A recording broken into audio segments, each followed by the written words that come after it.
Hello, ladies and gentlemen, and welcome to another power-packed, intense episode. Yes, episode 46 is on tap, on hand, ladies and gentlemen, and yes, you are listening to the one and only podcast for all your martial arts, mixed martial arts, contact sports, health, fitness, motivational needs.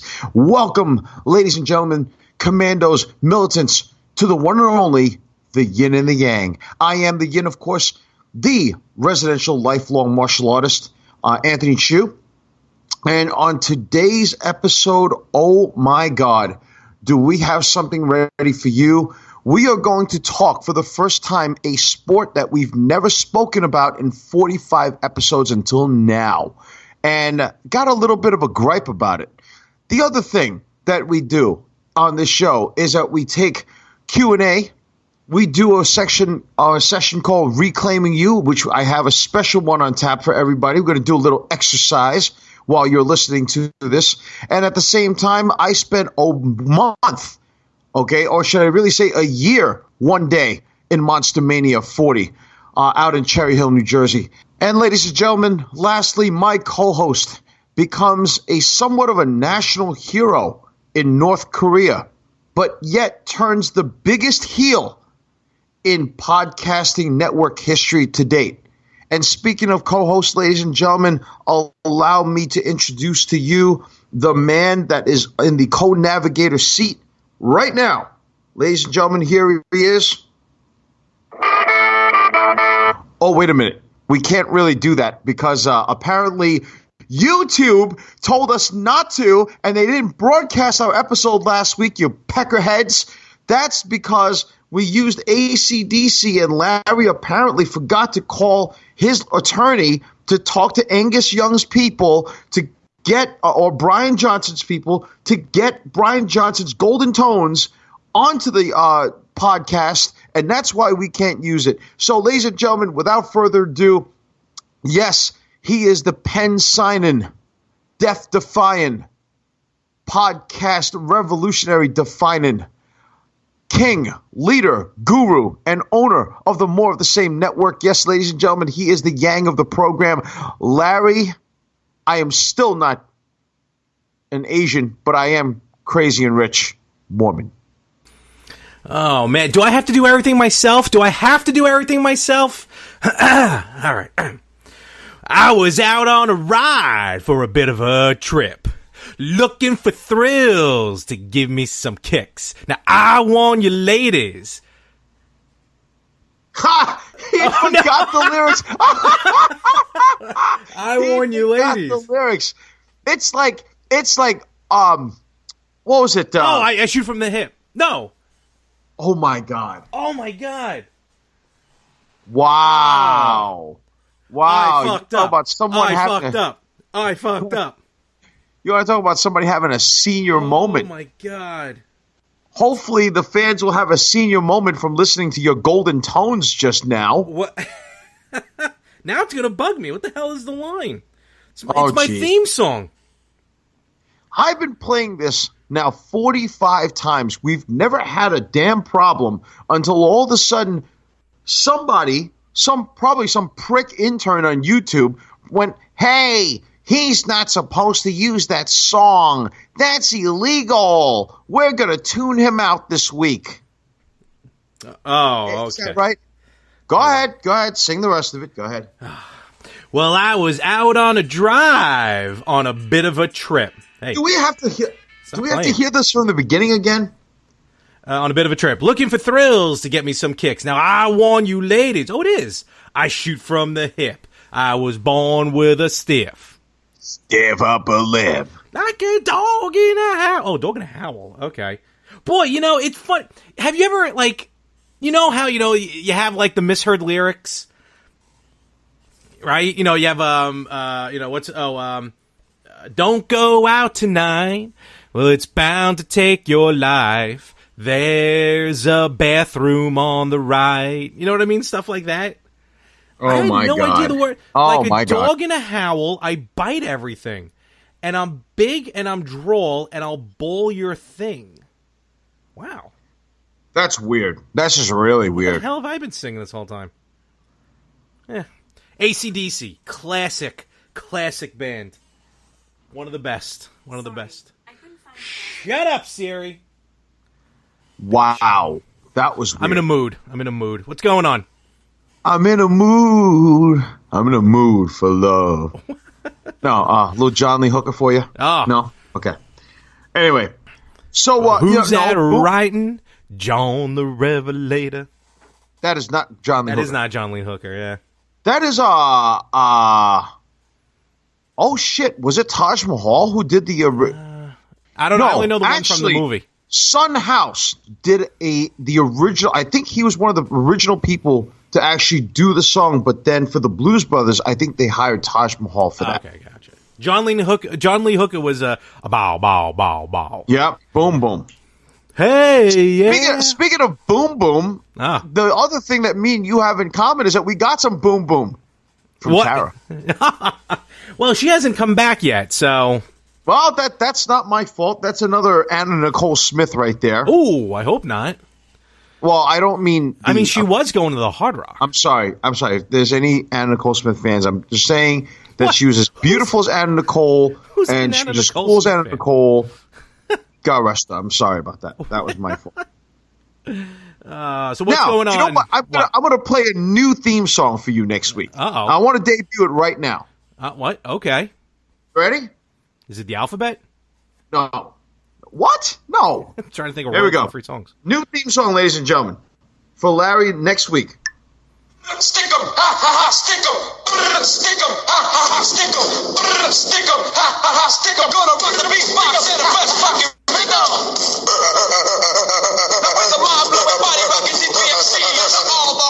Is that the Fat Boys? Yes, there you go. Human beatbox. Human beatbox. Barely a beatbox. No, he's basically having a heart attack. No, he's a star. Did he actually? Hold on. Did he actually beatbox? He really did. No, that doesn't count. Yeah. Is that him?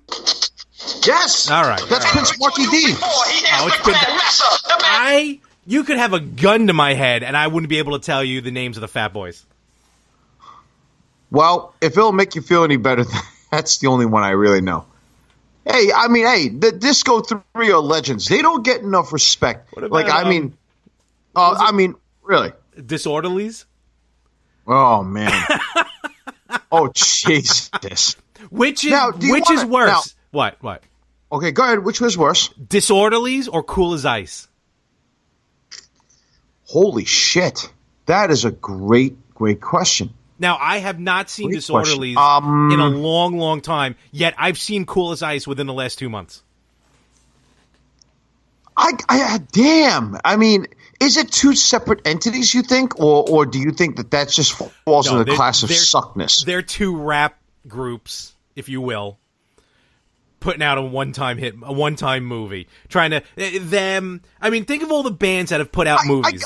I gotta go with Disorderlies, and I'll tell you why. Because if you talk about Vanilla Ice in As Cool as Ice, at least he was a hit, and he was actually well known, and he had his fame before he went to hell. And Michael Gross played his father in the movie.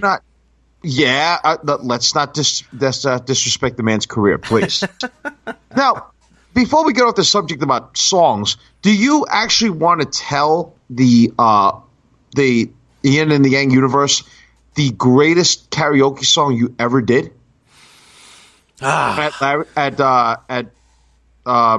Was it your house and Frank's house at that time? The epic gathering. Before there was the gathering of the Juggalos, there was the gathering of the future more the same family of podcasts started in Brooklyn. I was not living there yet. And I had hair. I know that because of the way the apartment was set up in that picture. Because when I moved in, I changed how the apartment looked. And I had hair. Yeah, that's true. You had hair. And I gotta say as well, brother, I pulled up a photo from years ago. Granted, it was a decade ago. But, man, the work you put into yourself, absolutely amazing, brother. I gotta say, I'm gonna be honest. Thank you. I'm shooting here. Telling you, you look good. Whereas I'm going the complete opposite. I look like a bag of trash.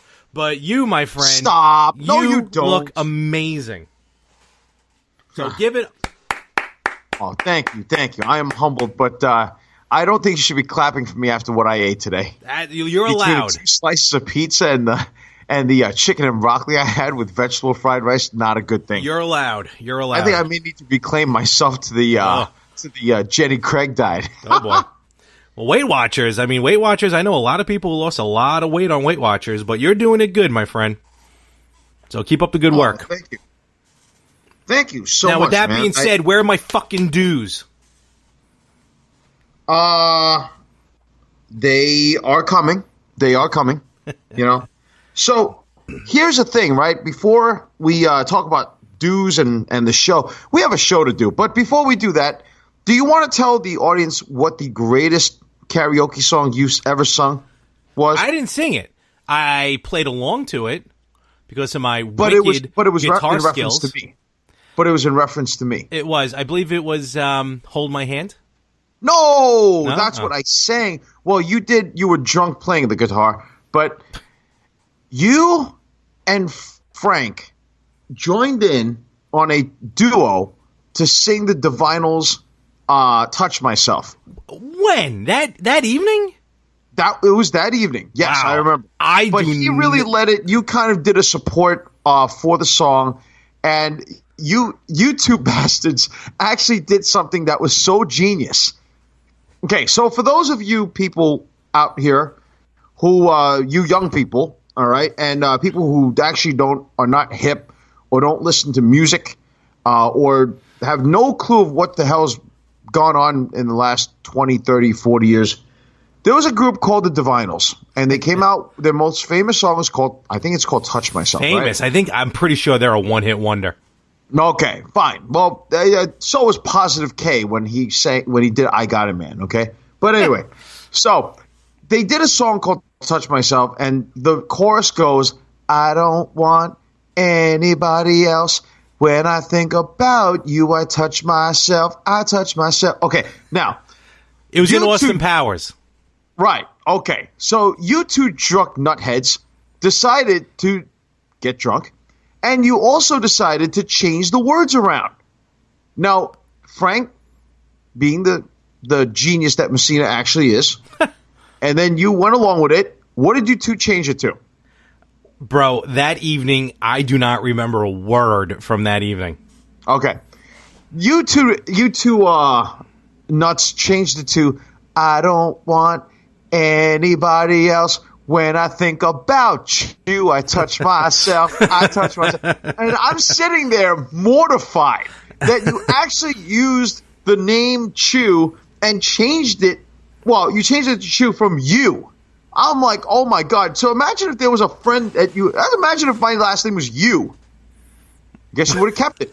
Well, probably. Wow. You know what? I wouldn't put it past us to do it. Oh, good grief. Oh, well, I guess I know what's coming up on the better half in the next episode. In a couple of episodes, yeah, definitely going to have to bring that up. Yeah, just make sure YouTube doesn't shut you down for that shit. Oh, man. Stupid YouTube. God's sake. Fucking idiots. Anyway, I think we have a show to do. We probably have pissed off fans now. But then again, if you're a commando and you're a militant, you know exactly what we do on this show, damn it. So I wanted to get into the first order of business that should be reviewed and talked about. So listen to this. Last week, I spent literally a year, a few hours, for a few hours in Monster Mania 40. Yeah, you were mentioning that. Allow me to say this, excuse me, as I rudely interrupted myself. I said I spent a year there because it felt like a damn year. Now, I live in the Garden State. Where I live at is not near Cherry Hill. It is pretty damn far. So it felt like I drove from there to Boston because people apparently don't know how to drive correctly. All right? They don't know how to maneuver around things. And it was just so many turns and getting off this exit. And then you drive like – you know what I hate when you drive? So you got to drive a quarter mile. Then you turn off this one exit, and then you drive another half mile. Then you turn off that one too, and then you go to the next. That shit is annoying, okay? I finally get there. Because you can't make left turns in New Jersey, that's why. Well, yeah, it's the anti-left turn state. That's for damn sure. So as I get to the venue, it's held in the Crown Plaza Hotel. I go in there, right? As I'm going in there, what was amazingly nuts was the idea that their lot was completely full. Wow, right? sellout. All right. Sellout lot. Couldn't get any more, couldn't get any more people in there. So here I am sitting down. It's raining, by the way. Okay. Oh, yeah, that's right. All of a sudden, as it's raining, I pull into this one lot that was kind of near, the hotel. And this one girl was nice enough that she actually allowed me to go in there. All right. Okay. And she allowed me to park in that first spot. Now, she got a hell of a lot of flack from like the 10 other cars that were behind me. And people were like, well, why the hell did you let him in there? You didn't let us in there. She was like, oh, well, that's the last spot. People got mad. They're cursing this poor girl out, and I felt really bad for her. So I did the diplomatic thing. I said, listen, have you gone to Monster Mania? She goes, no, but I have to work. I wanted to go. I said, whose autograph do you want? I literally said that to her. I said, really? Whose autograph do you want? Yeah. And she said that she wanted, oh God, what was it? She wanted Lita's autograph, right? All right, cool. Stood in line.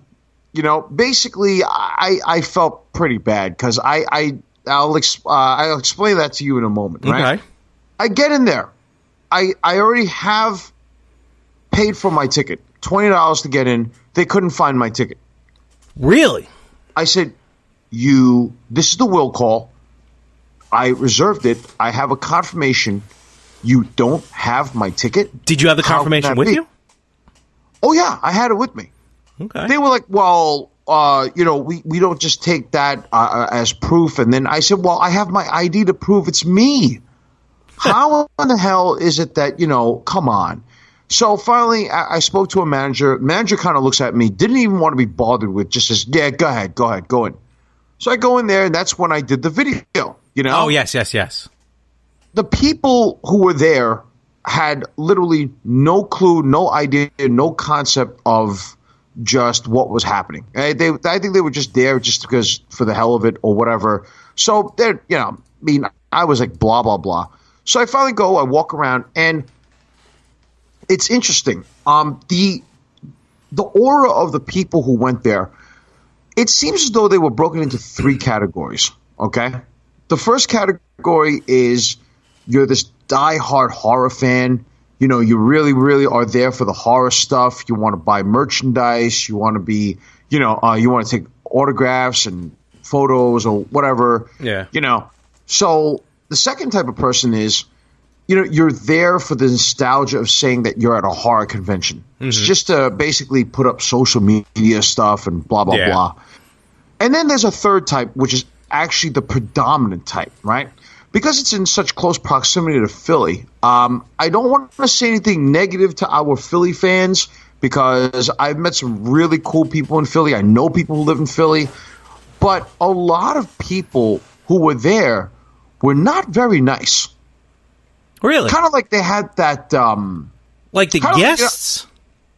Meaning the guests, meaning the people who were there to the vendors for the show. Okay. Not the vendors. Oh. I'm talking about the people who were walking around, just the fans or whatever. They were rather unfriendly people. Kind of like they don't want to be bothered. They don't want to say anything to you. They didn't want to nothing. You know what I mean? Mm-hmm. It's kind of like, leave me alone. Don't bother me. Like when you and I go to conventions, we can strike up conversations with people who go from anywhere, right? Oh, yeah, of course. So this one guy... We're not assholes. Right. It's like one guy, I saw him wear Dawn of the Dead shirt, and I said to him, well, where'd you get that from? He said, he just looked at me like, yo, why are you bothering me for? And I'm just like, hey, I'm a big fan of the movie. I just want to know. I collect stuff about, the film, whatever. They didn't want to be bothered. He just goes, and this is how he responded to me. At a store. I was like, okay, thank you very much for your time. I'm sorry to bother you. Because I'm not, you get the vibe. You know what I mean? Yeah. Coming from where you and I come from, we just know. Mm-hmm. You know what I mean? Now, who's the one person I want to go see? Booker T.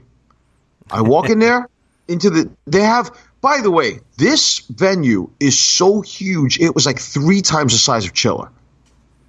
That's how big it was. It felt like it. You know what I mean? Wow. And a lot of the vendors that you see in Chiller are the vendors that go to Monster Mania, because Chiller and Monster Mania are the 2 largest that the state of New Jersey provides. Mm-hmm. So basically, I see a lot of the vendors and I'm talking to them or whatever. Like, the VHS PS people? Yes, yes. And I want to give you guys at VHS PS a huge shout out. You guys are awesome. I finally got a few of the old classic Coliseum home video stuff on DVD. Oh, yeah. I got a few of those. I got the Sergeant Slaughter one. Oh, did you? Right. And then I got like a few other films that like Billy Blank's films. Okay. And he told me he was going to work on a list for me because they were hard to find, Mm-hmm. And I got to meet a few people, which was cool. Now, I'm looking around, and there's an entire hall, an entire area for autographs, section. Looking for Booker T. Booker T left. I'm like, I have waited for nearly 30 years to meet this man. Now, he left. Well, hold on. Let's also mention Chiller Theater was also the exact same day as SummerSlam. Oh, yeah. No. Monster Mania was the same day as that's what I meant. Monster Mania. Right.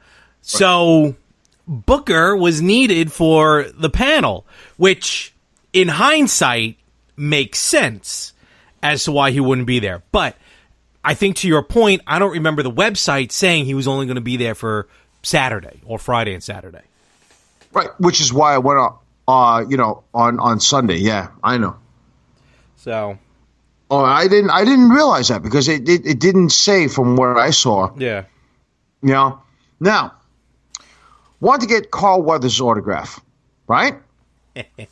Dude, the amount of money this guy is charging for an autograph, how much, is ridiculous. It was about $100. Are you kidding me? Or was it a photo op? All I know is that they were. By the way, they were separate. There was not a combo pack. $100 for Apollo Creed? Hey, it is Apollo Creed after all. Come on, Action Jackson? No. Chubbs? Yeah. But he wanted.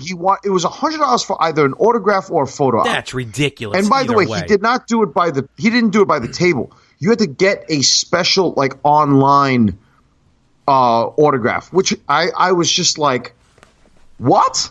Look, I mean, granted, the man is a legend, and I understand that, but it's just that's a lot of money. You know what I mean? I also got to meet a few other people. I met Doug Bradley of Hellraiser. He was a really cool dude, very nice man. Spoke to him for a couple of minutes. I got his photograph because he is Pinhead from Hellraiser, so he was really cool. Okay. Now there was one other person. Oh, Rob Schneider was charging almost $60 for an autograph and $80 for a combo pack. Oh, I love Rob Schneider. I think so Rob do I. Awesome. But okay, but really, Now, here's where it got weird. So I wanted to get Lisa Zane, right? Now, for those of you who don't know who Lisa Zane is, she's the older sister of Billy Zane, right? Oh, is that who she is? Yeah. I didn't know that. So Lisa Zane's most notable credit, at least in my book, if you're a horror fan, is she plays Maggie Burroughs, who's the daughter of Freddy Krueger in The Final Nightmare. Freddy's dead. So basically, what happens is I went up to her, and I think I've already kind of annoyed her from the start.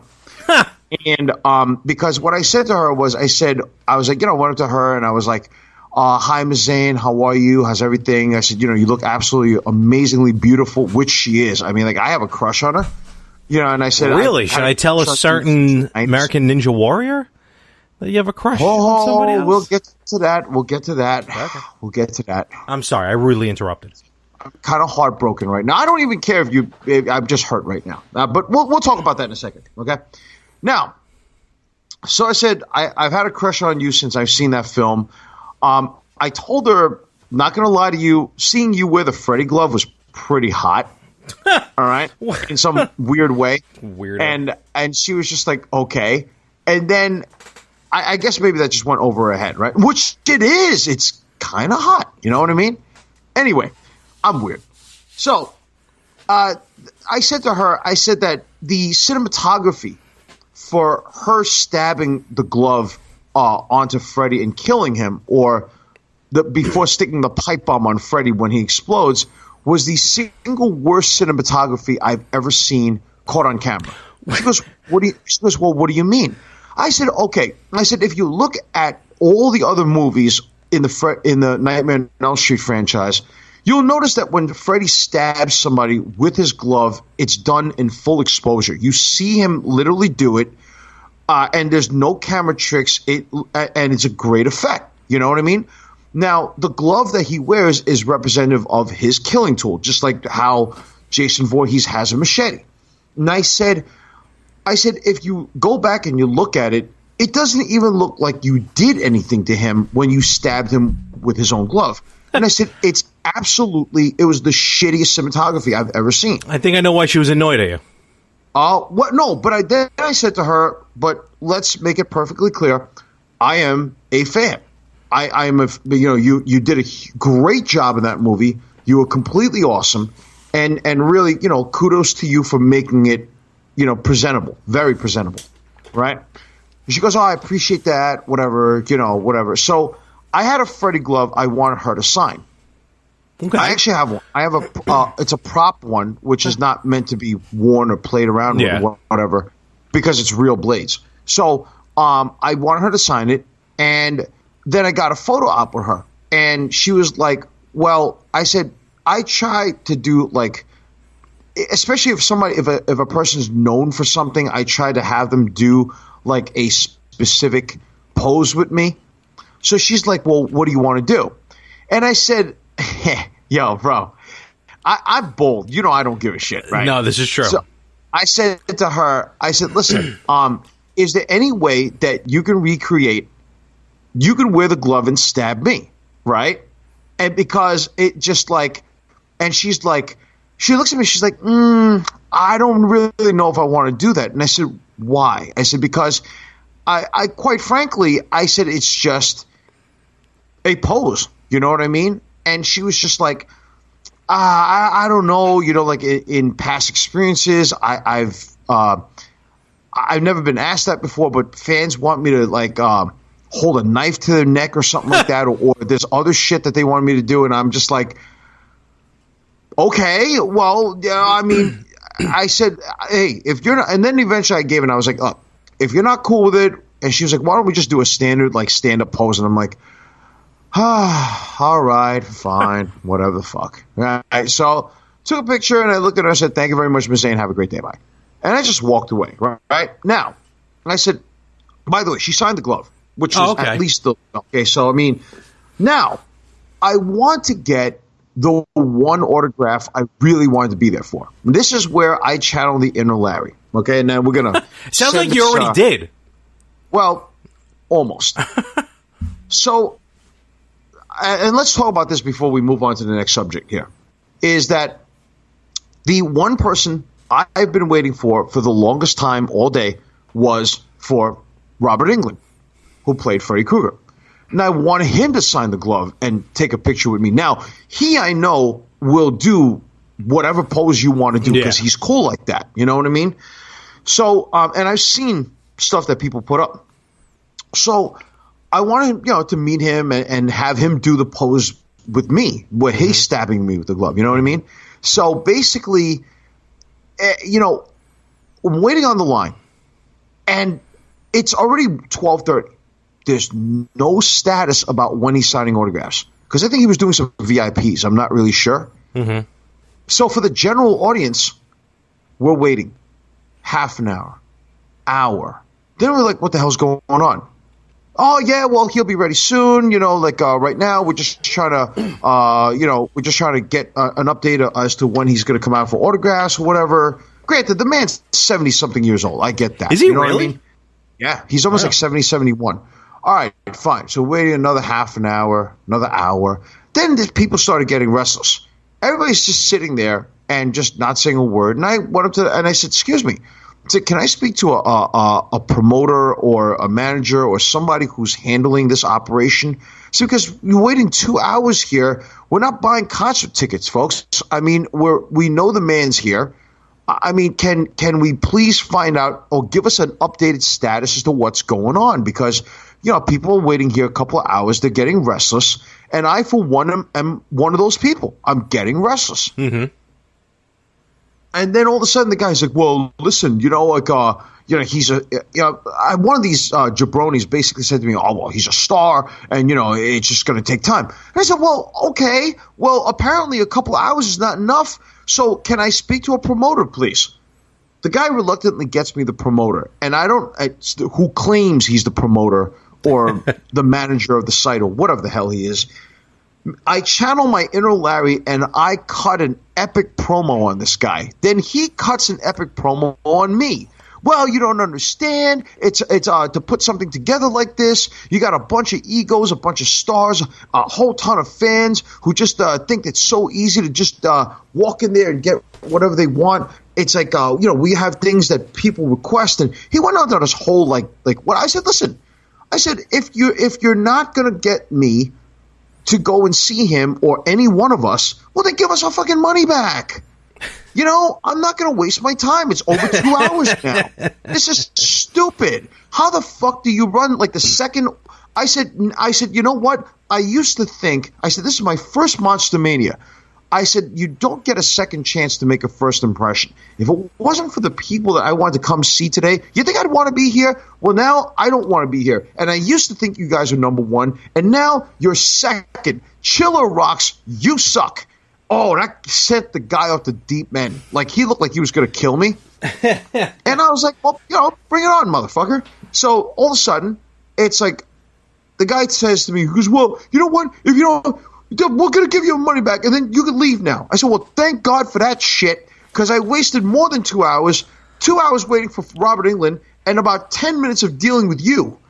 I said, that's 10 minutes of my life I can't get back. Now, give me my money back. And I just got my money back and I walked out. Not for nothing. I wonder if it's the same guy who runs Legends of the Ring.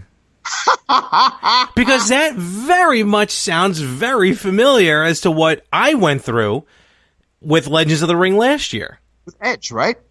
Well, not with Edge himself, but because of doing an autograph signing, waiting online with Edge. To side note for a moment, I've done that where I waited. I remember at New York Comic Con a couple years ago, I waited online for Jason David Frank, the Green Power Ranger, Tommy Oliver. Did you really? I did, yeah. I was like, why not?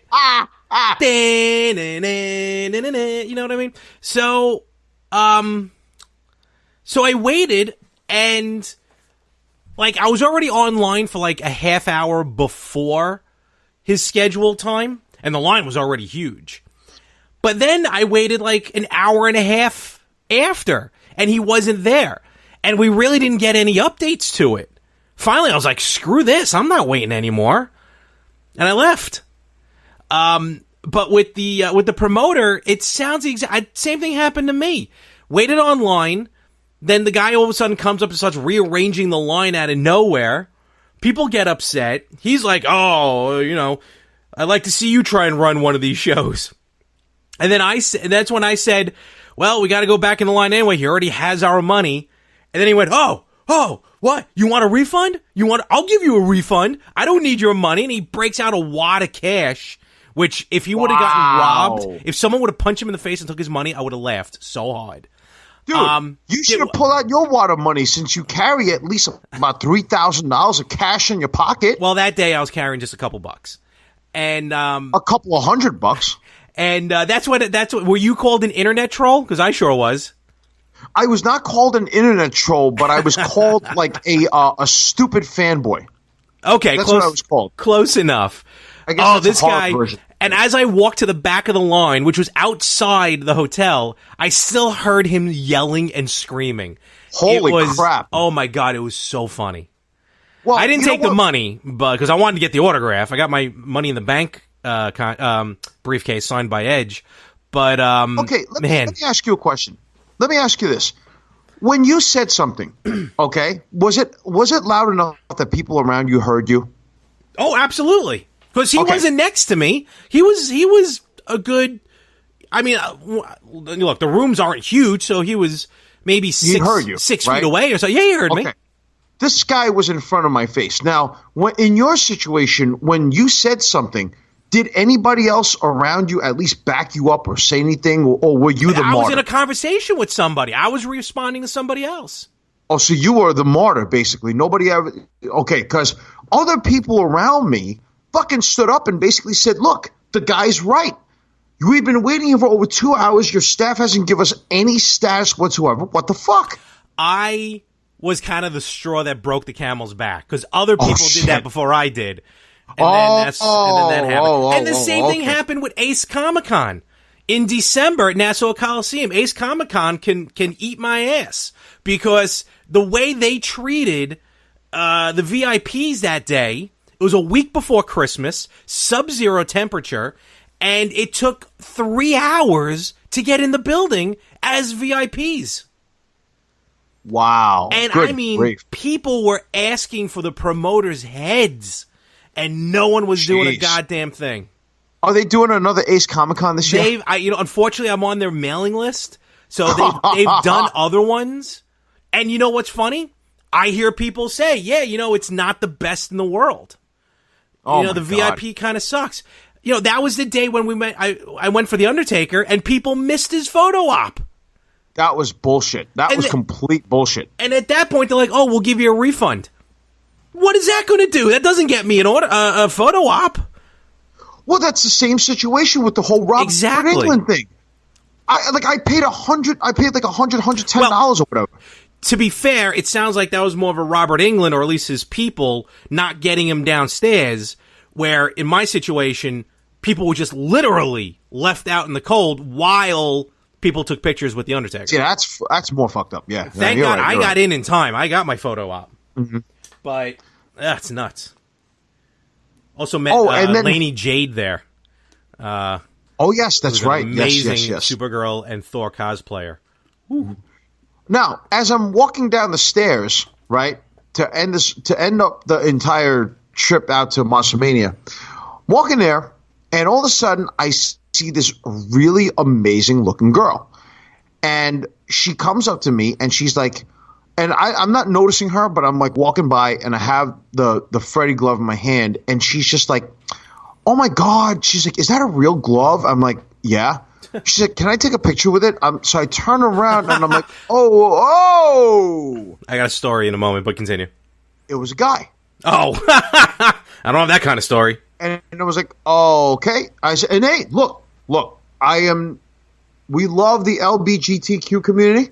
I have no problems with anybody. I'm completely cool. That just caught me off guard is all I'm saying.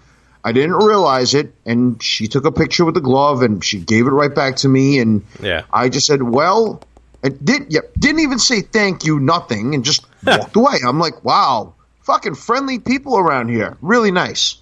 It was fun. So your story? After Survivor Series, SummerSlam, after SummerSlam. When I brought my belt with me to SummerSlam, one of my wrestling belts, WWE Championship to be exact. And, when I'm in the arena, which is funny because I'm not the only one with a belt. There's a lot of people carrying around that belt. But when I'm inside the arena, sometimes people will come up to me, or when I was sitting down, like, hey, can I take a picture with your belt? Yeah, sure, no problem. We're all there. We're there for a wrestling show. They want to take a picture with the belt. Not a problem. But when I'm outside the venue, I'm a little bit more cautious. Because, it's a little hard to run when you're sitting in those seats. Absolutely. So these two kids came up to me after SummerSlam, and I was across the street from the Barclays Center. And they come up, and they're like, oh, man, can I take a picture with the belt, man? And I'm like, no. They're like, oh, come on. I'm like, I'm sorry. I was like, oh, I've been doing it all night. I'm sorry. So like, oh, whatever. They walk away. And then this group of 4 people from Ireland, straight off the boat, Ireland.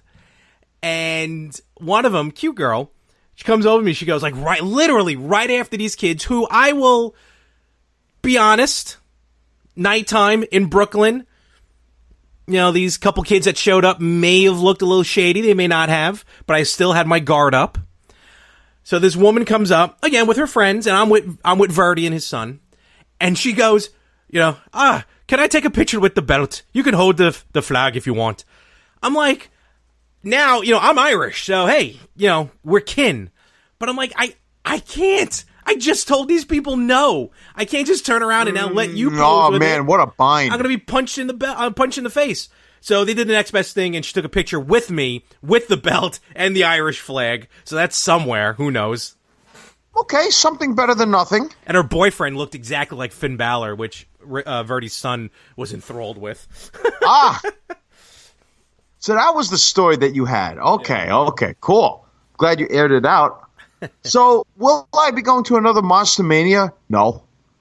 Anyway, chiller, here we come, ladies and gentlemen. Yeah. So, now, Larry, if I may, I'm going to say to you now that, Larry, I think that you are somewhat in a very, very, very, very, very, very, very, very, very, very, very small circle in North Korea, hailed as a hero. Yeah, what is up with that? I didn't get the memo. You should. I don't know if you noticed that your bank account dropped a zero to the left, just a tad bit. So how'd you know about that? Your net worth is about $4. I'm sorry. What? Wait a minute. No, I meant like 14. Get my financial advisor on the line. I want to talk to him when I'm done recording. Larry, I want to say to you. Oh, I hired you? All right, whatever. Just get my financial advisor on the line. Listen, so that's Claudio. No. Claudio's fired. I'm sorry.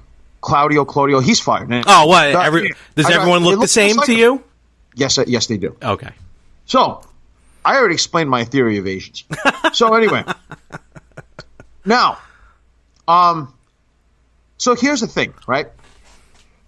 You are hailed in some very small, minute capacity in North Korea as a hero.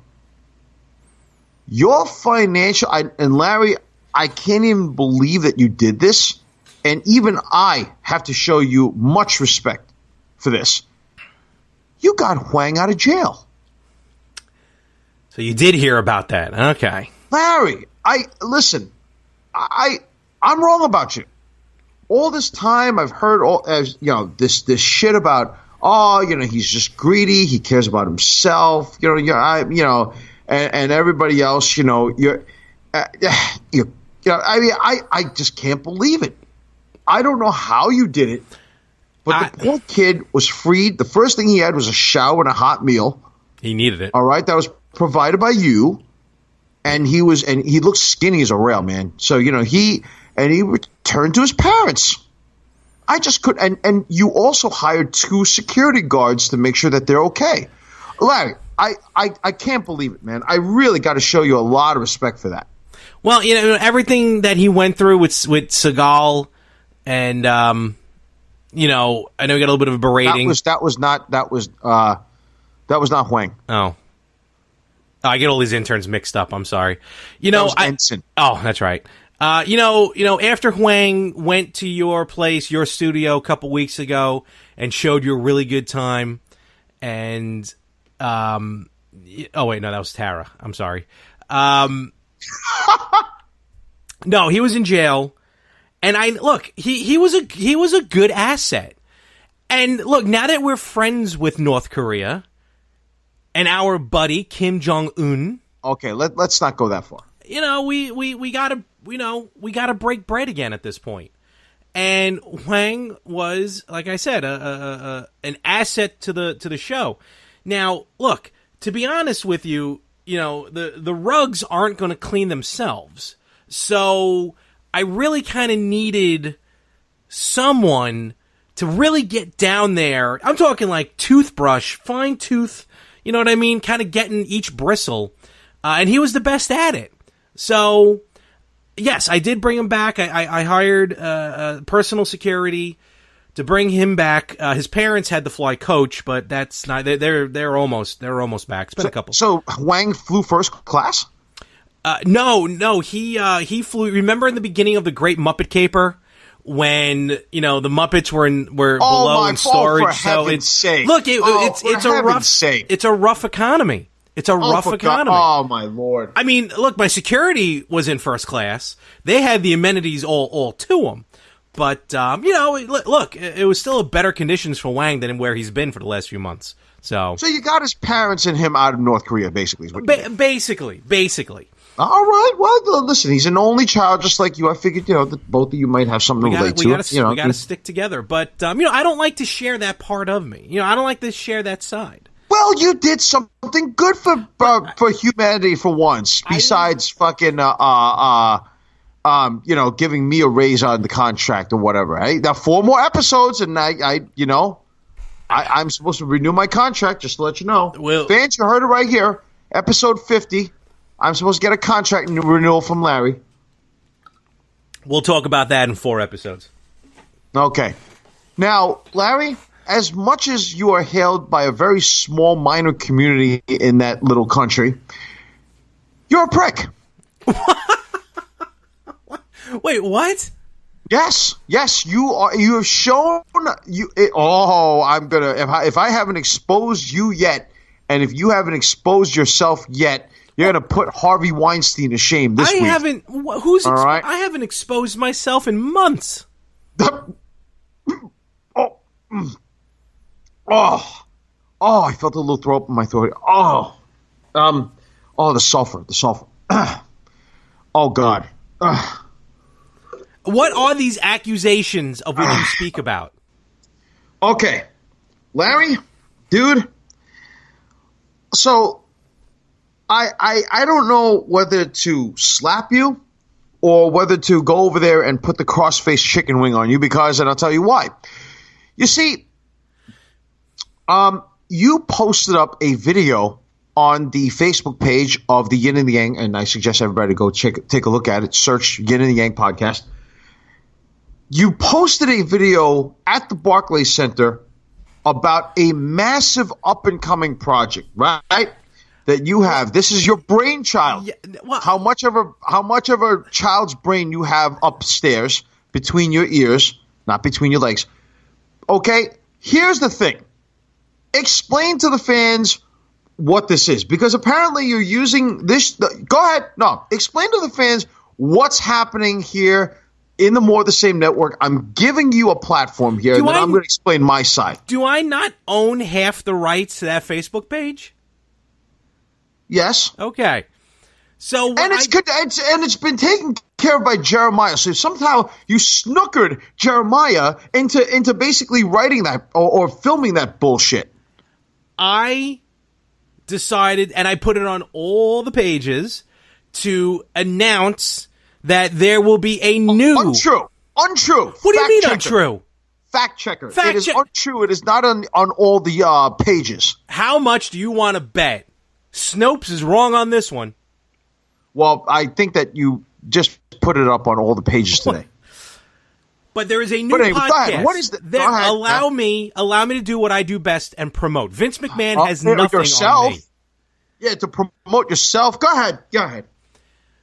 I have introduced and dropping, actually tomorrow from when this podcast airs, the newest show to the More of the Same family of podcasts. It is called Talking More Wrestling, MOHR. Talking More Wrestling, where I put the kayfabe back in professional wrestling. And it's going to be me. Every once in a while, I'm going to have maybe a friend on to talk about the world of what's going on in professional wrestling. We're going to talk about shows, results. We're going to talk about upcoming cards. I'm leaving the criticism out of it. I'm leaving the bullshit out of it. No dirt sheet material, no behind the scenes. I don't care whose contract is expiring. I don't care whose contract is about to be signed. Professional wrestling, to me, is the greatest form of entertainment on the planet, and I'm bringing the fun back to professional wrestling. So check out every Saturday, 6:05 p.m. Eastern. You can listen to Talking More Wrestling. Again, Saturdays at 6:05 p.m. Eastern.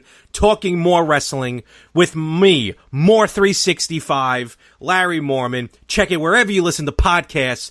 Apple Podcasts, Spreaker, iTunes, Spotify, Amazon Alexa, iHeartRadio. Podcast Addict. Podcast Addict. Okay, now, why am I promoting your shit? Now, I'm sorry. I just stepped out for a moment. I had to take an Ace Comic-Con just now, and I had to wipe my Ian Calderon. All right? Now, anyway.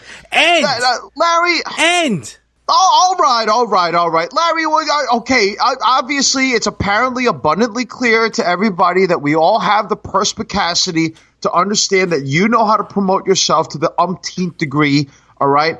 Listen, this is what bothers me, and this is what's part of the ilk, if you will, all right, of what's bothering me, all right? Don't disrespect it, Dusty. Anyway, here's the thing, right? The first thing you did was you used my show, the Yin and the Yang, as a vehicle to boost your own personal brainchild of a podcast, right? Secondly, for 41 episodes, we have not had a logo for this show. Everybody was wondering, what the hell do we look like? Why is there not a logo? You found a logo in 25 minutes. Not beautiful 25 logo days. Yeah, well, God damn it. Yeah, you found a logo for that. You already started Facebook live streaming shit, right? Talking about promoting the living hell out of the show. Oh, you're talking about the new show. I didn't mean our show. Yeah. Okay. Fighting the hate of opinions and fighting the hate of people who hate on opinions. I'm not saying it's just tired of criticism. Just bringing back the kayfabe and bringing back the fun. And we've all proven that a few episodes back, all right, there's only one king of a solo show, and that's me. Wow. Okay? Are you challenging me? Are you challenging me? I've already challenged you. I've already defeated you. Okay? Are you challenging me, motherfucker? Yeah, I am, motherfucker. Do you really think that you could do a better solo show than me? I'm going to do multiple solo shows.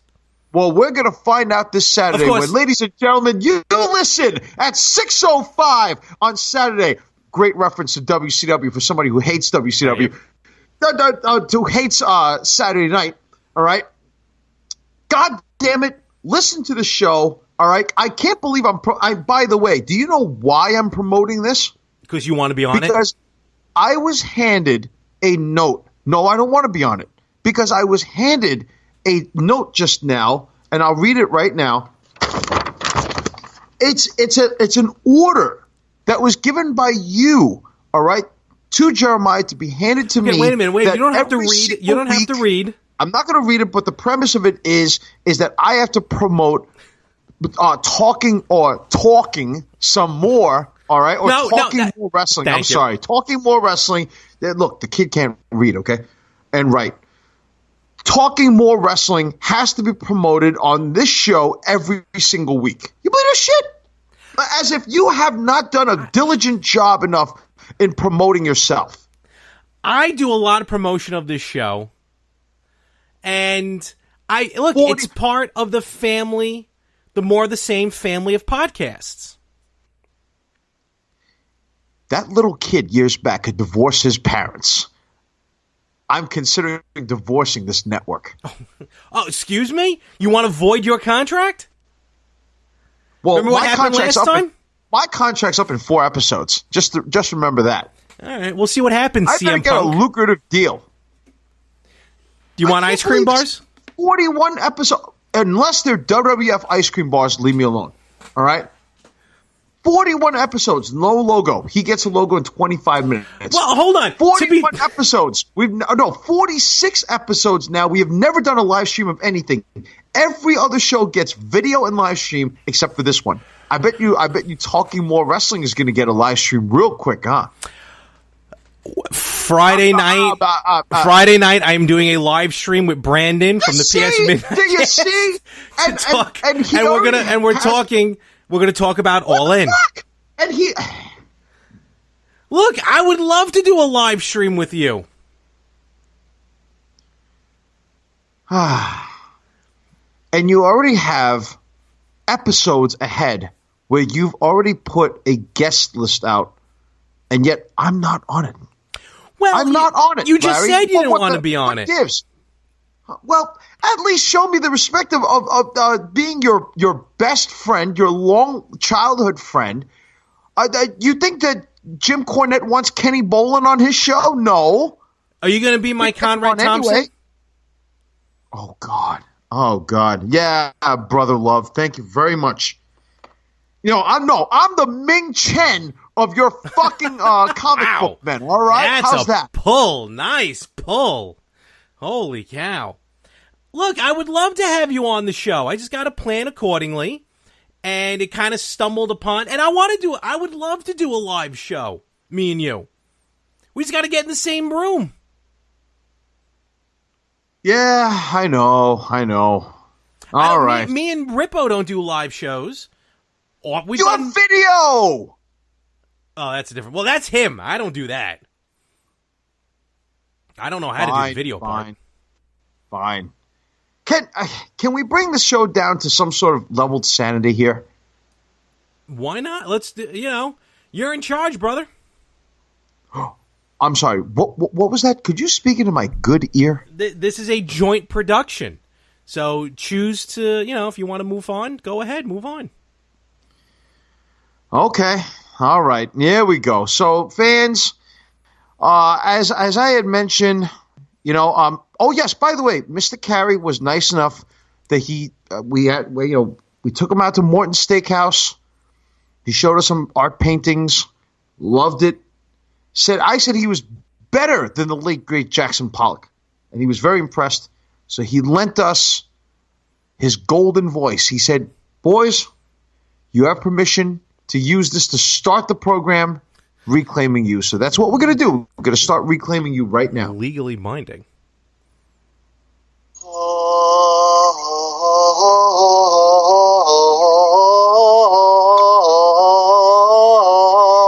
Alrighty then.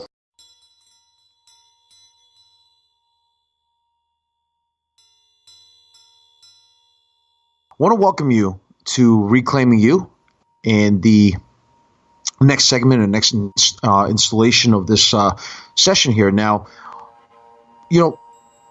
we've been going through the course in the last few weeks of a lot of planning. There's a lot of building, a lot of foundation setting. And what I want to do this week is I want to talk to everybody here about, we talked a lot about focus. We talked a lot last week about, obstacles and failure. And what I want to talk about is this week is a lot. Somebody asked me earlier this week as I was considering, putting together an agenda for the show and for the segment here. Somebody asked me, well, we all face so many pressures within the day. We face challenges. And, one of the things that he said that I should have emphasized a little bit more on was basically, what are some techniques or what are some exercises that you can do to get yourself back on that proper mindset if you sway or if you derail?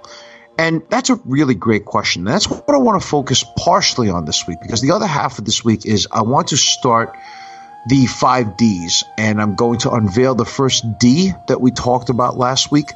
So before we do that, we all face challenges from the time that we wake up to the time that we go to sleep. And these challenges could be anything. A lot of people have a lot of stress at work. A lot of people have stress at home.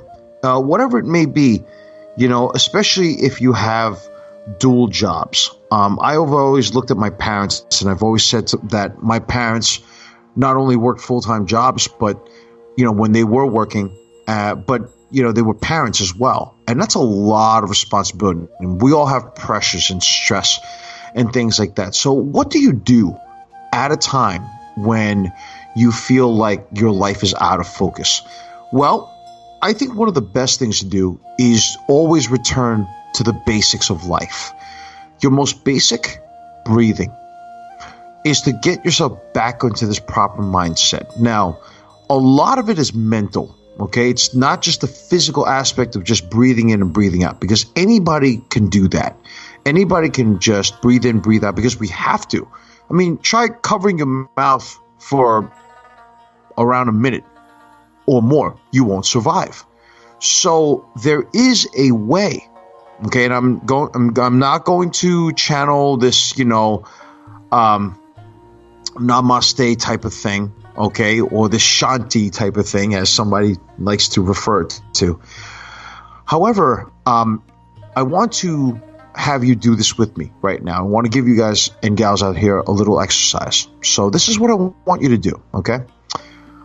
If you're under any stress, if you're under any type of difficulty or any challenge, and you need to refocus, this is what I want you to do, okay? Try this with me right now. What I want you to do is take a deep breath, but slow, okay? So you're going to hear me inhale and exhale. So when you inhale, slow.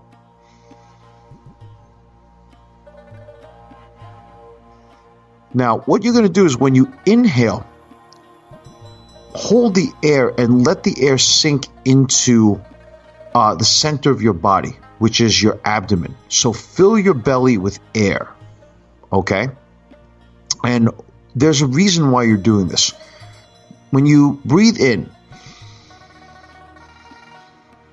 and you fill your belly with air, hold it for about a second, and then you exhale slow.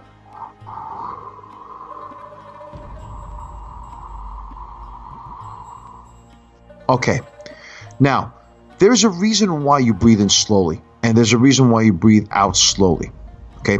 Again, a lot of this is mental. I want you to imagine that when you breathe in the air and you fill your belly with air, what begins to happen with your breath is it sinks into the navel area of your body, which is in Chinese medicine, in Chinese meditation, it's called the dantian or dantian, depending on which dialect you speak. And that is the central focus of your body, okay?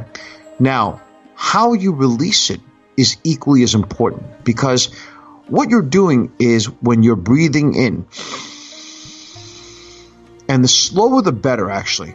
Close your eyes, breathe in, and what you're doing is in martial arts, there's a belief that you are breathing in positive energy, positive air.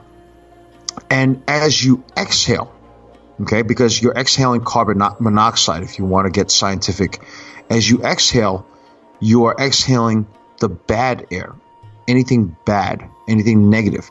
So you're inhaling positive energy, and you're exhaling negative energy, okay? So in with the positive, out with the negative. A lot so as if you would deal with any other situational, confrontational, any type of obstacle, whether it be people, whether it be any type of challenging, task that you may have, okay? If you want to return to that basic of life, and then a lot of the internal martial artists, a lot of people who practice internal arts like Qigong, will tell you that where you channel your energy to your navel area and how you release it to whichever body part is how you generate internal strength, internal power. In this particular case, you want to channel the energy into your mind, into your brain, and you want to do this completely. I would say if you can breathe in slowly, try to breathe in for about 5 seconds to begin, okay?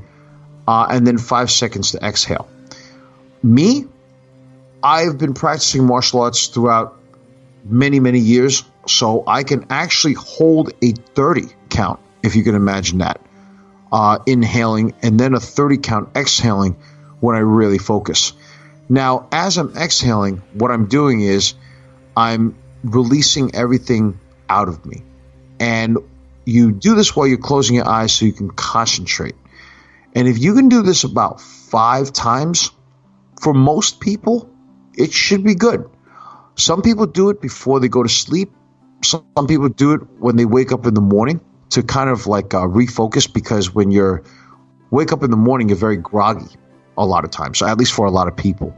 So that's one of the exercises. The other one that you can do is you can, if you want, is to stand up, okay? And what you want to do is do the same breathing technique, but you're going to do it in about a 3-second span. And this is also a good stretch too, is if you want to stand up and you want to actually take a step forward, left or right foot, and you want to kind of like open your hands, kind of like you're opening the sky. So you bring your hands forward and outside. So you're making like a big rainbow with your hands. And then that's when you inhale. And then when you exhale, you step back to your original position and put your hands down. And that would really, really help you throughout the course of the day. The second thing that I want to focus on with Reclaiming You this week is I want to concentrate on the first D. And we had reviewed it last week. So this should aid you in helping you to fulfill your goals, whatever it may be. Is you have to understand that the first D that I want to talk about is desire. Everybody has a desire for something. It could be anything, really. They have a desire to lose weight. Some people have a desire to get a better job. Some people have a desire to make more money. Whatever your desire is, understand that a lot of things have to go with that desire, and you have to be able to focus on that desire. In other words, if I desire to lose weight, and I use this reference quite often simply because I've been through it, and it's something that I can relate to, and I'm sure that many people can relate to. If you lose your desire to do so, what begins to happen is, as you're losing your desire, then everything else is broken. Your desire has to be there. It's almost like a will. If you lose your desire, you lose your will, then you lose everything else comes down. I mean, think about how difficult it is to build something. Okay? And then think about how easy it is to destroy it. I mean, if you consider, let's just say if I could take every single person listening to this right now on a run who needs it, and let's just say we completed a 3-mile run, and you just burnt 500-600 calories. That was a lot of work, wasn't it? Now, you could easily go to a restaurant or any place you want to eat or drink something and drink everything back in a matter of seconds, maybe minutes. Eat something within minutes, and then all that work will be gone. So your desire to lose the weight or your desire to get better is there, but then you're also destroying that desire. So desire can be developed, but it can be destroyed. So consider that, So your desire has to be present at all times. And it's not just something that's just there where you can say, oh, okay, well, it's here, I know what I have to do, but that has to follow you. It's kind of like it's a lifestyle. You have to make it a routine, make it a lifestyle. It's a part of the change that's going to happen to you in time. And that's really important. It's something for you to think about because, everybody desires something. And if it's so easily obtainable, we'd all have it. But let me ask you this. There are, and I want you to consider this, okay? In Thailand, there are somewhere around over 10,000 or more Thai kickboxers. And only a handful are world champions in that country. Everybody works hard. Everybody has desire. Some people lose it. But there are people who excel. And there's a reason. The reason is very simple. Their desire is there. And is something that drives them to achieve a limitless perspective and a limitless potential and a limitless goal. And you have to find that within yourself. It can't be taught. I can tell you that, this is good for you. But if you want something else, then your desire to achieve what I'm telling you is good or what anybody else is telling you is good is not there. It's something that you must figure out for yourself. And in time, you will do so. So I want to give you something to work on. And then, so try it this week. Tell me how it is. And if you really like what you've heard, or if you have any comments, or if you have anything that you want to suggest to make this better, please, by all means, write to us. It's yinandyangpodcast at gmail.com. Once again, it's yinandyangpodcast at gmail.com. And I hope this helps everybody. Please let me know how well you're doing.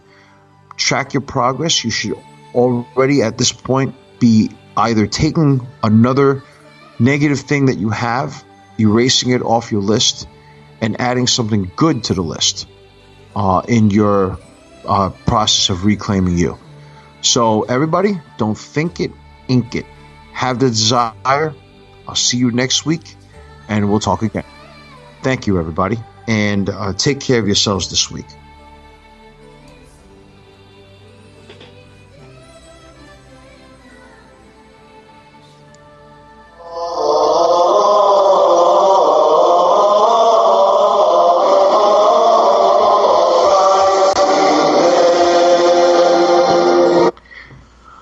Okay, so we're back. That was a good one. I kind of zoned out for a little Yeah, bit, no, me too. actually. I like that. I like that. It makes me think. It's always good to think. I tried the breathing. I tried the breathing. Did you? I almost passed out, but I tried it. Well, it's to get you into your zone so you can refocus. Is what it is the intentions, which is great.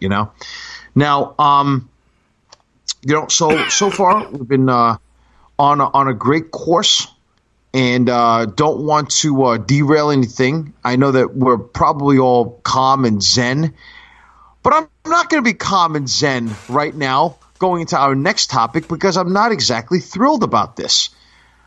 Oh boy, Larry, you ready to talk about this one? This one actually could break my heart. Oh, what do we got? Okay. So, Larry, Lord knows, man, I'm not happy about this. So, I've been trying for so long to comment or gain the attention of Miss Megan Martin, watch her on American Ninja Warrior. Still? And still not one response. So, you know what I did, Larry? It broke my heart to do this, but I did it. You moved on. I stopped. Oh. Just stopped commenting. I stopped liking. I just, man. Shanti. Thank you very much. Maybe I need to inhale and exhale right now because it's just, what does a man have to do to gain your attention, Miss Martin? I mean, really, do I have to scale the wall itself? Oh, and speaking of, by the way, okay, so enough about Megan Martin for a second, okay? Next week, apparently, American Ninja Warrior will debut its first. By the way, we've never spoken about American Ninja Warrior besides not me really into detail. With, no, it's an me interesting being in show. love with Megan Martin. So yes, I love watching American Ninja Warrior mainly because of her. But I've actually gotten into it, and it says here that American Ninja Warrior, and I'm reading this off SB Nation. So American Ninja Warrior debuts its first underwater obstacle. Okay. Now, usually the idea is to avoid the water. Right, exactly. And you know what's really funny, because that's the first sentence out of this article, which is generally we encourage the ninjas to stay out of water. Okay. Now, apparently, the water walls will replace the wall flip as the last obstacle in the second stage. So this Monday should be the second stage, And it will require that ninjas jump into a tank full of water and pull and push and twist open 3 doors. Interesting. And they'll need to swim underwater through each door and climb out to reach the buzzer. Okay? It's a very big change. And, first of all, the way that it's saying here is that water skills may not be a part of many ninjas' training routines. So it will be difficult. And they'll need to be comfortable swimming. Okay? They can't panic while going through the doors, and brings us to another point of this article, which is oxygen. The obstacle is the last position on stage 2, so the ninjas who reach it will be pushing their bodies, but heart rates and breathing will already be elevated. Tossing that they'll now need to hold their breath and is still complete an obstacle. It's going to take ninjas a second to get everything under control, right? And water is exhausting in general anyway. It's this could be more swamp than a swim. And it's like, and it says here at the end of the article that while we feel a sense of panic when we saw the water walls, we also know that there are supremely talented ninjas out there, and we're all thinking of some thrilling conclusions. Now, it's stupid because, like, the whole point of American Ninja Warrior is that the water is not your friend. You don't want to jump into it, which means that you lose. Now they're encouraging you to jump in the water. Well, it's just only at the end. Right. Now, thank God they had the sense not to put this in the middle, because as you get soaked, you get heavier. Yeah. Right? Although, seeing Megan Martin, All right. Let's go. Move. Yeah. Yeah. So, but basically what I was saying was, I don't know if I agree with this. So now a requirement for you to do American Ninja Warrior is that you have to swim now? Look, upon swimming, it's just another feat, another core strength. I don't know how well received this is going to be, because let's say if it has to be, then it has to be the last obstacle for anybody. You know what I mean? That's what they said, right? Right. Well, what if you don't know how to swim? What if you don't have you have breathing problems? What if you have not doing it?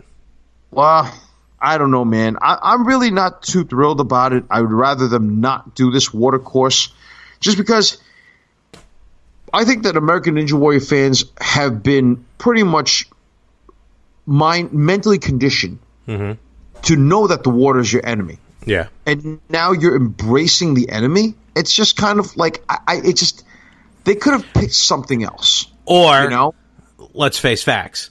Maybe the ratings are on a little bit of a slump and they're trying to change something. That could be something as well. But I heard the ratings are good. Oh, okay. Not great, but they're but maybe it's something to boost the incentive, I guess you can say. I don't really know.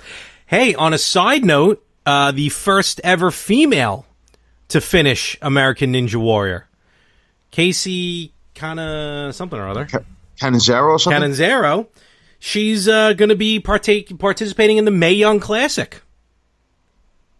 Wow. On the WWE Network. So she'll be in it? Yep. Wow. Now, do you think that her name is going to be put out there, like, well known, in a sense, like, how like they're pushing Ronda? Oh, do you think that she will be? Yeah, they've already mentioned how American Ninja Warrior and everything like that. And I've seen a couple of quick clips from her. She's already done some NXT house shows. She's actually not bad. Oh, really? She's got the gymnast background, so that's going to help. But I saw her take a couple bumps. Your girl Bliss has a gymnastics background too. She's the hottest chick on the planet, even though her stupid fucking fiance has a shot at the cruiserweight title down in Australia. I can't believe that shit. That guy, what is it, Murphy, whatever the fuck? Buddy Murphy. You've just been chewed out. Ugh. But no, yeah, American Ninja Warrior. Look, it's just another aspect, my friend. I think it'll be interesting. Let's let time dictate. Let's see what happens. Wait for the episode on Monday. See how it is. All I'm envisioning is just Megan Martin wet and Yeah. I'm sorry. Okay. All right. Sounds like I'm at a poetry reading. Woman. Anyway. Whoa, man. Whoa, man. All right there. So, Larry, do you have any questions on tap for me this week? Yeah, I got a couple. All right. So let's see what we have here. All right, let's hit it up, brother. I want to see what the fans have to say because we always dedicate a section to the fans. So let's see what's going on here. All right. So Galvin from Indianapolis, Indiana. Do you think drinking coffee before a workout is a good idea? I've heard it's a natural kickstart. I used to drink a lot of pre-workout stuff. P.S. Larry is the nucleus of the show. Do not forget that. Did he really write that? Galvin, thank you very much. In fact, I'm just going to move on to the next question. I like that thing there. Hey. What? We got to answer Galvin. I can't believe that some guy wrote that. Right? Well, he has to be a militant. There's no way he's a commando. Okay. So, coffee. Okay, here's the thing, right? The golden rule has always been, if you want a good night's sleep, don't drink coffee before you, a few hours before bed or whatever the case, right? Well, I kind of broke that because I just drank coffee about 20 minutes ago and I'm about to go to sleep, I guess. Well, here's the deal, right? Is it Galvin or Gavin? Look like Galvin, almost like Galvatron. Yeah. Okay, well, you know what? If he was a pro wrestler, you know what? I have a perfect name for his finisher, even though WWE doesn't believe in finishers anymore. He would have an awesome finisher. You know what it'd be called? What? Galvanized. Oh! That's awesome. Wow. Dude. You know, or like one of his signature moves should be called Galvatron. There you go. Yeah. Or the Galvanizer. That'd be pretty cool. Megatron, greater than Galvatron. There you go. So here's the thing. Galvin, if I were you, would I drink coffee before? If your heart's okay with it, because obviously coffee is a natural diuretic, and it also basically dehydrates you a bit, but it also makes your heart race. If you can handle it, then okay. But if not, I really would suggest that not to really do that. Simply because if your heart's already racing and all that, yeah, you may feel like you're awake. But then let's say if you got to go out and do sprints. Now your heart's going to race even more. That's not a good idea, buddy. I mean, if you know that you're going to lift weights or whatever, even then, even though you're not doing like an aerobic exercise, if you're doing some type of aerobic or cardio exercise, I don't suggest you to drink coffee beforehand. It just you're better off drinking like some water or downing a protein shake maybe, or grabbing some carbs, maybe eating like a banana. Give yourself some energy, but not pre-workout stuff. Pre-workout stuff is bad. I mean, I don't believe in it. I don't take anything like that. So, that's just me, man. I mean, we do what we want, brother. But at the same time, I really just I'm concerned for the fans, and I just don't think it's a good idea. That's just me personally. All right. Cool. Please proceed with caution, buddy. All right. Next, Marcia from New Bedford, Massachusetts. You boys are doing a phenomenal job with the show. Thank you. This question's actually for Larry. Will you ever see a Facebook live stream of the show, or will you ever be taking callers in the future? Well, I'm glad I'm not the only one who's thinking about this. You see, Larry, now I know she's a commando because, God damn it, for once. See, I'm not the one who's saying it. See, fans, if basically I said it, Larry's just going to look at me and say, shut up, you don't know what you're talking about. But if the fans have spoken, Larry, or at least a fan has spoken. Do you see that? Do you see that? I do. So here it is. Facebook Live, no. Callers into the future, no. Next question. Why? What? Don't be you're already a heel. Don't make yourself the Tommaso Ciampa of. Oh, I wish. Look, we addressed it earlier. I would love to do a Facebook Live of the show. We just got to get in the same place. As far as recording the show, like I said, I'm not hot with the video. If I learn how to do it, then maybe. But then we both got to doll ourselves up for the camera. I know you're sitting there, naked as a jaybird for some reason, which I don't understand. Oh, what? I am not. I'm sitting down. What's up with that third nipple there? I don't get it. Dude, listen, I am sitting down here with a shirt and tie, all right? Don't talk to me like that. Are you Donald Ducking it? No pants? I'm professional. I'm wearing dress pants and dress shoes right now. Well, you're sitting down with a T-shirt and underwear, Homer Simpson. Well, I got to go golfing after this, so. Yeah, I'm sure you're going to go golfing out there like that. Does the chief of police actually? All right, don't. He doesn't like to be mentioned on the show anymore. Oh, okay. I'm sorry. All right, and the final question. We'll start to wrap it up here. Kinsley from Freeport, New York. Hey, not too far from the mansion. Kingsley or Kinsley? Kingsley. Kinsley. I don't know. How about these people get normal fucking names? Hey, now don't talk like that about the fans. Come on. Kinsley from Freeport. I've been listening to the show since what? New York.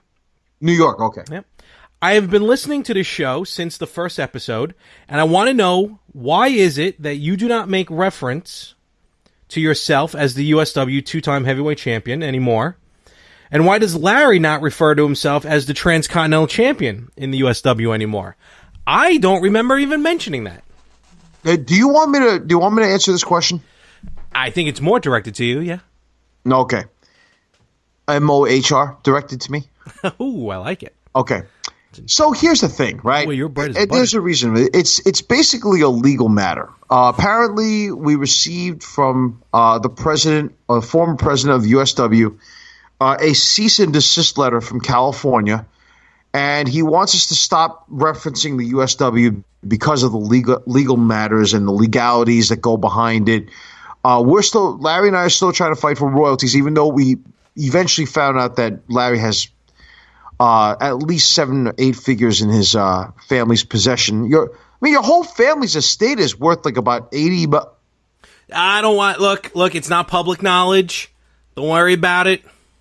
Okay, but really, it's one of those things where, let's be honest, it's just one of those things that, and I don't even understand it either. But we're working on it, fans. Trust me, we are. For sure. Absolutely. So, as soon as I'm done buying up this block, we'll see. What? What? I'm sorry, what? Anyhow. I apologize. So, Larry, once again, let's be self-promoting. What do you have on tap for the 80 billion shows that you have on your network? Well, the Retro Gamers podcast, we continued as I made my triumphant return to the Retro Gamers. We continue talking about classic video game ads, this time from the 80s and 90s. So me and Anthony watch a couple commercials, talk about it. It's a good time. Better Have Podcast, we're actually off this week. And go to Facebook via the Village Connection Network. Check out Monty and the Pharaoh, as I was their special guest Thursday night as we talk professional wrestling. Tonight, if you listen to this podcast when it drops in the morning, tonight, Friday night, myself and my special guest Brandon from the PS Midnight Cast will break down the biggest independent wrestling show ever to be put on. That's right, we're talking about All In. Me and Brandon are All In, and it will also serve as the inaugural episode of the brand new show here at the More of the Same family of podcasts, Talking More Wrestling, which you can listen to every Saturday night, 6:05 p.m. Eastern. And notice, fans, he does not promote this show at all. Doesn't Why do say I have when to promote this show that they're listening to it now. Larry, allow me to say that They're listening this show drops. This show drops every Friday morning, as long as Larry's interns get their shit together. All right, and listen to this show because, well, God damn it, we're the best show on the network anyway. So that doesn't matter. It's one of the best. It's one of the best. It's going to be tough to edit after Monty and the Pharaoh, but it's one of the best. You see, he puts us last. Like, if there's not a new reason to be the F team. I was busy this week. F team, go, go, go. I can't believe that stupid theme song is over. Anyway. God, I hate that theme song. Just when we thought we were out, they pull us back in. Yeah. Anything you got on tap coming up in September? What do I have in September? I got to go through my calendar. What's the one highlight thing that you're going to be doing? I got to pull up a calendar. My mother's birthday. I want to wish my parents a happy anniversary. Oh, very nice. My mom's birthday is in September. Happy birthday. Right. Happy birthday, Mom. Absolutely. And really? My mom's September as well. Okay, excellent. And, that's right. September 15th, I will be at the Paramount in Huntington, New York. Myself and Frank Messina of the Better Half Podcast, we will be attending another podcast, the Chip Chipperson Podcast, as myself and Frank will be in the audience, and most likely we will try and get our show mentioned on their podcast. Okay. So that's in September. I am going to be getting corny in Philly on September 16th when it's actually Jim Cornette's birthday. I'm going to go to the Corny's Collectibles booth and give him a huge surprise. And I'm not talking about just me. I have a gift for you, Mr. No happy Cornette, endings? and I hope you enjoy it. You know, Larry, really? Did you really have to stereotype me there? I thought those were more Koreans. Oh, funny. All right. Well, anyway, we can just edit out what Larry just said, okay? And by the way, yes, I finally saw the movie Crazy Rich Asians. Oh, you did? I just wanted to say that one last time. Yes, finally. Supported my brothers and sisters out there. The movie was outstanding in every respect except for one thing. Oh. I do not like the idea that it gives people this generalization or this / perception that Asian people are rich. Because if you notice that, this is not a film about immigrants coming to America. It's not a film about, the struggles that people have in America being Asian. It's about a woman who's a professor, and her boyfriend is this secretive heir to this massive empire, this business empire in Singapore, which, by the way, legendary action martial artist / actress Michelle Yeoh plays the mom. Oh, okay. Or the mother-in-law. So it's interesting. They already are doing a sequel to this. Really? Hollywood will bury the sequels down to the ground, they always do. It's a comedy, right? It is a romance comedy, apparently. Okay, gotcha. So, and the other reason why I saw it was for Constance Wu, who oh my God. If I brought her home, I'd be looked upon in my household as a deity. All right? Not a god, but a deity. But anyway, so it's a great movie. If you all haven't seen it, definitely go out, check out Crazy Rich Asians. And by the way, I was very surprised to see a sold-out theater that had a very diverse crowd of people, good. Which is pretty cool. Maybe this is it. Maybe this is the movie that finally, shatters that glass ceiling. That would be nice. So, because somebody's got to shatter that glass ceiling at some point. It's the first #1 movie in 20, 25 years with an all Asian cast? No, it's the first movie that's an all Asian cast since that abortion of a film called The Joy Luck Club. Because I don't like the movie. It was a horrible film. It made it made Asian women look weak. It was very stereotypical. I just didn't like the film. I understand it's based upon a novel, but really, it just really made us look like really, really bad. But it's the first movie in Hollywood history to actually have an all Asian cast that was #1 at the box office, or it is #1 at the box office, which is fucking groundbreaking. Absolutely. Man. But anyway, fans, I think we've depleted the resources. Thank you for bearing to listen to us for over an hour of this insane, impactful, awesome podcast that we call the Yin and the Yang. Larry, you have any parting words? Stay in school. Don't do drugs. If you're going to drive home drunk, just line up your thumbs with the white lines on the road, and you'll be fine. Oh, for God's sake! All right. Well, don't. Alcohol's bad. Okay. So on behalf of the entire crew here and my co-host Larry Mormon, I just want to say thank you very much, everybody. Eat right, work out, take care of yourselves, use your left and right turn indicators, do not text and drive, be good to one another, and until next week, ladies and gentlemen, tally ho! You're the best around. Nothing's gonna